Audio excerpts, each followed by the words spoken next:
Hi guys, welcome back to my channel. Today come decorate a pickleball paddle cake with me. One of my dear friend reached out that she wanted to order a pickleball paddle.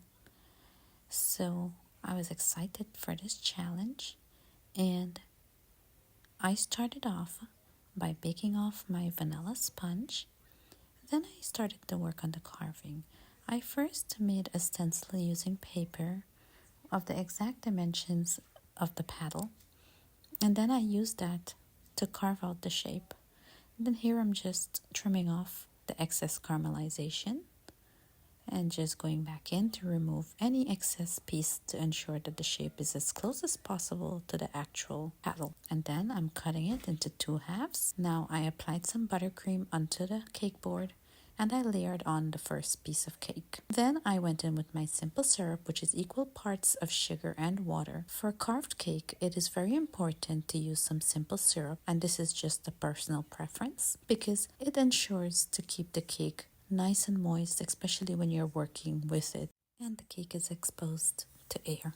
Piped on a thin layer of buttercream and gently spread it around evenly onto the cake, and this is also going to help to prevent the rich, soft custard filling from seeping into the layers. Then here I'm just adding the 2 pieces for the handle, covering it also with some buttercream. After I was done with that, I piped a border, which is also known as a dam, around the entire outer part of the cake, and this will ensure that the custard filling does not seep out of the corners. For the filling, my customer wanted custard filling with fresh strawberries, so I made a vanilla bean pastry cream.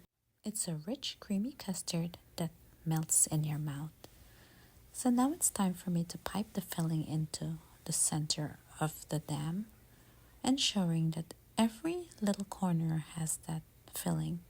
This not only enables and ensures that the cake is delicious in every bite, but it also ensures that there is no air pockets trapped in the middle of the cake once you apply the other layer. I also piped some of it into the handle, and then I sprinkled over some freshly chopped strawberries.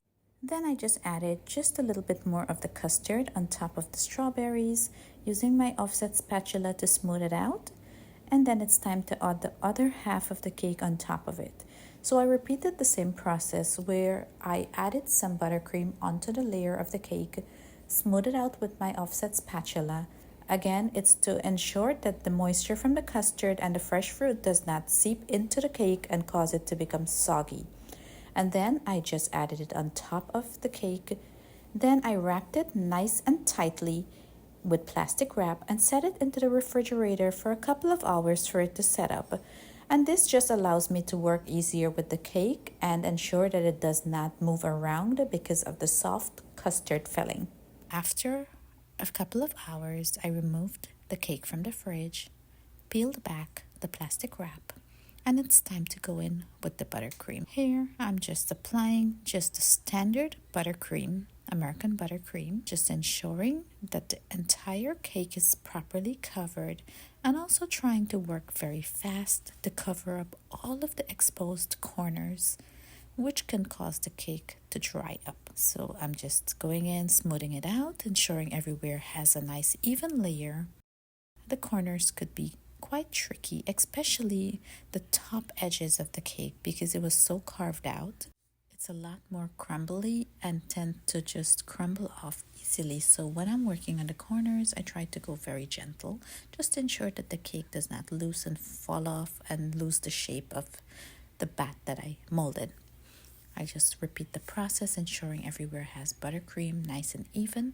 Then I set it back into the refrigerator again to harden. Now it's time to apply the fondant. I'm brushing the entire cake with some water, which is going to help for the fondant to attach itself properly. And here I'm just moving around the fondant, working with it to ensure that I have a nice coverage, using my hands to ensure that I'm pushing out any excess air that's trapped underneath, and just smoothing it out and just removing the excess using a pizza cutter. Then using the fondant smoother, I just go around the entire cake, just ensuring that the fondant is properly adhered to the cake. Now for the pattern on top, I decided to do a honeycomb pattern on top of it by using a stencil. So I diluted some food color with some Everclear vodka and I just painted it onto the top. I'm not very worried about the way the edges look because it's gonna dry up. The vodka dries out really well, and then also I'm gonna be adding a border all the way around of the cake to make sure it all comes together. So I just patted that all the way around on top of the cake. I first started off thinking I was going to go ahead and do just half of it, but then eventually I decided and I did the design on the entire top. I just repeated the process until the entire top was stenciled nicely. And here I'm just cutting out some fondant. I'm using an actual picture of a pickleball paddle just as a guide. And here I'm just adding some strips of fondant. And then I am going in just adding a black border of fondant around it. I forgot to film when I added the border of fondant around the actual paddle. And I'm covering the handle and just adding some added fondant on top to give the illusion of the wrapped leather around the handle. Going in with my stitch tool to create those stitch pattern. And here I'm just repeating the same process until I have it all completed.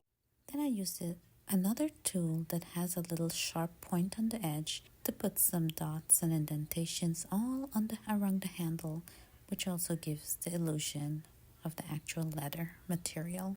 So I just keep working on it until I was satisfied with the look. For pickleball, it's played with a hollow plastic ball with perforations. So I molded one out of chocolate, and I didn't film when I did that. I used some chocolate to add it onto the cake board. Using fondant, I added happy birthday. And then there you have it, all completed. If you enjoyed this tutorial, please like, share, and subscribe to my channel. And let me know what you would like to see next. Until next time, happy baking.